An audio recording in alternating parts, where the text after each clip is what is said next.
Welcome to another Business Spotlight, where we share insights, reflections, and pearls of wisdom from local business owners. My name is Kerry James. I'm a business coach and a facilitator. And on today's Business Spotlight, I'm welcoming Mr. David Lomas, CEO of M3 Media Group. Good morning and welcome to Business Spotlight, David. Thank you very much. So let's get stuck straight into the first question, if we may. M3 Media Group, how long have you been in business, please, David, and what area do you specialise in? I've been in business really since I was in my early 20s. I've gone through sales and blended into marketing over the years, became digital probably 17 years ago. And where we are today is I run the M3 Media Group. We publish a number of digital magazines, sector-specific digital magazines, probably the expected sectors. We have a business magazine, a property construction magazine, HR magazine, manufacturing, supply chain, export, marketing, and one or two others. My focus with the magazines is we have no advertising, which is sometimes a shock for most people. We're not an advertising based model. We are producing thought leadership content, and we are teaching people how to use thought leadership content as part of their approach. As a small business, we all need to make an approach to get new clients. However, that is, whether it's at an exhibition, whether it's at a networking event, whether it's a conference, you've got to make that first approach. And in that first approach, you've got to get in value, impact, and credibility. And it's not always easy. But with the use of really well and carefully written thought leadership content, I can make that very, very effective for people. And so what's the commercial model there then, David? You charge and train your thought leaders, do you, for contributing content to the magazines?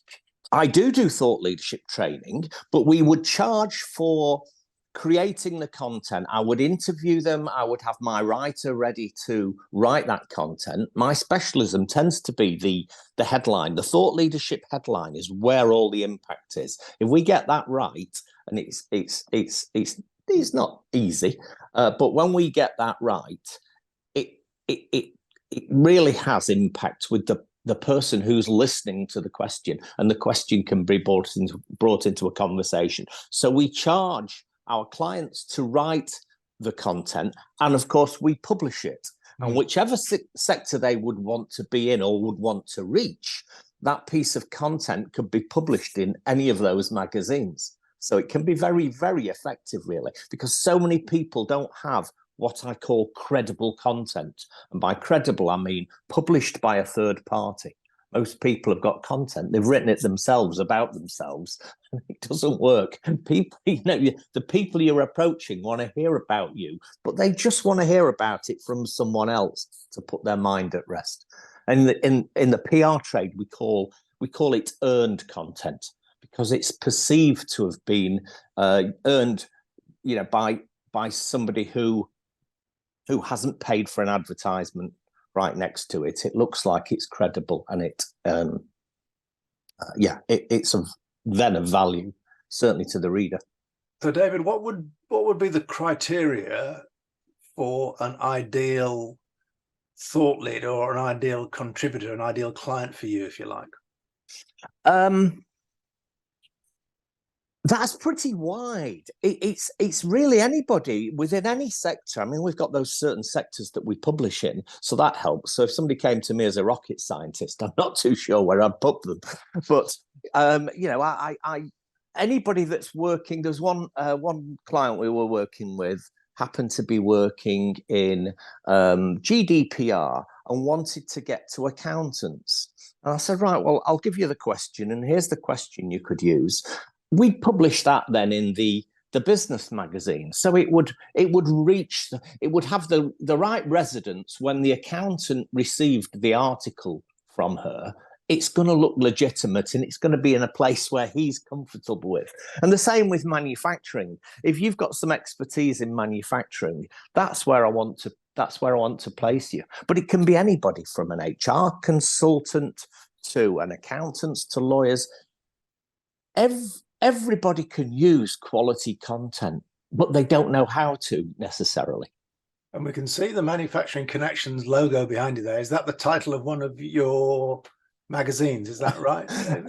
Well, nearly. The magazine is Manufacturing Matters.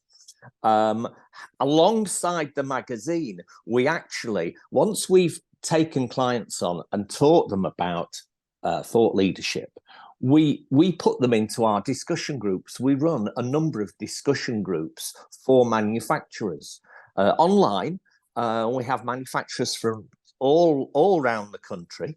We'll put a couple of dozen of them together on a call, and we'll discuss issues that they perhaps don't necessarily deal with on a daily basis. And to give you a simple thought leadership topic, which is related to recruitment, if you want, could be something like, how important is staff retention during an acquisition? Mm-hmm. Now, that's a question that's not easily answered because it's an open question, but it makes the manufacturer think about the question. And if he's got acquisition on his mind, suddenly we've made him think about the consequences of that acquisition and what could go wrong or right as they move through the process. So by bringing those questions to the manufacturer, it's not something he might have thought of because he's a manufacturer, he's an engineer. That's what they like to do. But if they're looking to acquire another business, we make them perhaps realize in conversation that there are other people around that could help them with the job that they have to do. So, David, we've been through huge environmental change over the last 3 years with, lockdown and interest rates and inflation rates and digital revolution and working from home and all the rest of it. And I guess that raises, with change comes lots of new questions to answer, which I guess is good news in the context that you've been describing. But how would you say all these changes have affected your business and your industry? As far as my business, they've been, I mean, they've I nearly said been a godsend. I've gone from doing physical connections events, which I used to enjoy, and I probably still would enjoy. We used to partner with Royal Bank of Scotland, and we partnered with Yorkshire Bank on the manufacturing side. And getting people to those events wasn't too difficult. But to do all this on a digital basis, it means I can be running 8 or 10 of these events every month, and I can deal with many, many more manufacturers and clients from all over the UK. I mean, with the partners we work with and the associations and one of the banks that we are working strategically with, it gives me access to some 35,000 manufacturers. I couldn't cope with them if we were doing physical meetings. But it works. And we do the meetings at 8:30 in the morning, which suits manufacturers. After 10 o'clock, you won't get them. They've gone in the factory, and that's where they prefer to be.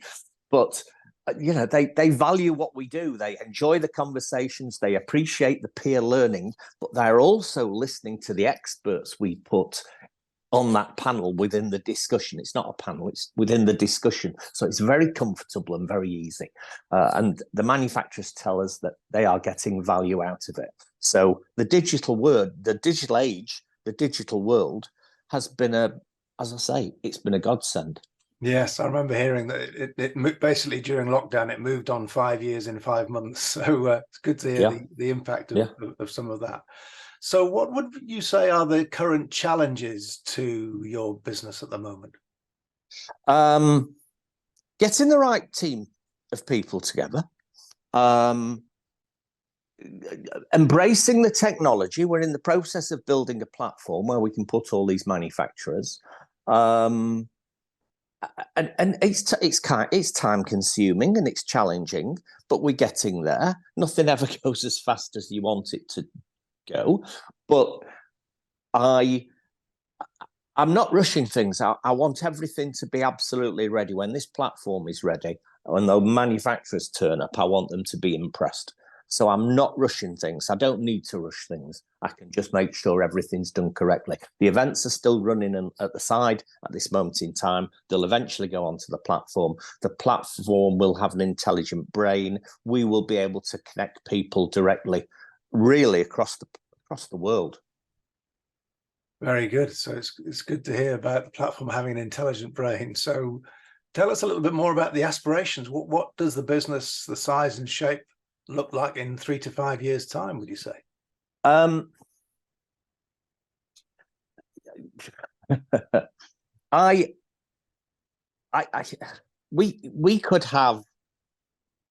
We could have 10,000 manufacturers sitting on this platform. I don't know how many events we'd have to put on. That's going to need more people involved, because we do need good hosts that we could put into each of the events. But the sort of clients we're talking to are very capable as hosts, because we still need human activity in there and a human involvement without question. If we had a couple of thousand registered manufacturers in the next 5 years, all paying us at the moment, they come along free of charge. But in the future, once we've got some real lines of conversation happening and different discussion tables about people issues, about technology, about finance and growth and internationalization, there's all sorts of things we can talk about, and we need 100 of those experts from around the country that can sit and participate in those conversations. But that becomes quite a sizable opportunity with a couple of thousand manufacturers on there, paying us to really join what is a room of non-exec director quality expertise. I mean, there's a massive amount of, experience in a room from the manufacturing side. So at the moment, I can quite easily calculate some quite serious numbers for this platform. But that's not what drives me. I'm enjoying putting it together. It's the journey that's the important thing. Very good. Yeah, well, it's good to be clear about your destination, but we've all got to enjoy the journey. Absolutely. So, yeah, absolutely. Maybe my most important question, David, you said you've been in business for many years. If you were going to give a new business owner, or maybe yourself looking back on those years, that kind of the day you started as a business owner, what might be the top 2 or 3 pieces of advice you'd share with new business owners? Keep an open mind. Don't always accept what everybody else says is the norm, and take your opportunity and go for it. If it fails the first time, it doesn't matter. That's your experience. But as I just said before, enjoy it whilst you do it. You never know how long you're going to be here. Yes, people's mindsets towards failure is a crucial element, isn't it? Whether they see it as something very negative or an opportunity to learn and improve and do something different next time. Yeah, it is. It's you learn from failure.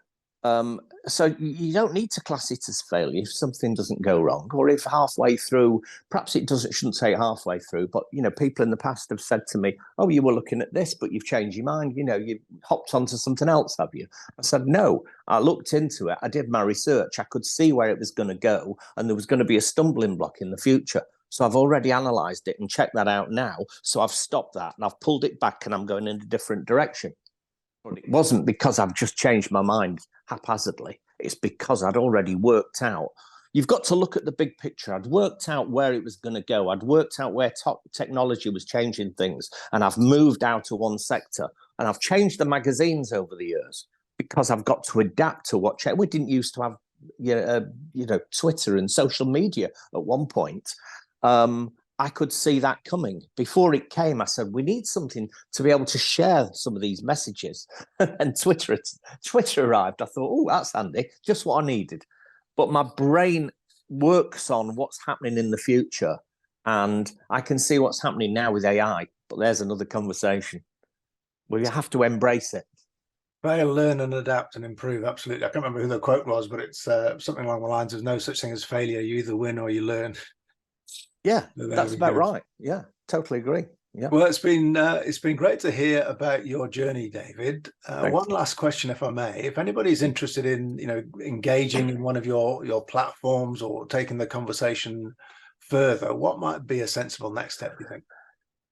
Please connect with me on LinkedIn for one. It's David Lomas. The company is M3 Media Group. Other than that, please email me at david@m3publishing.co.uk. Happy to talk to anybody.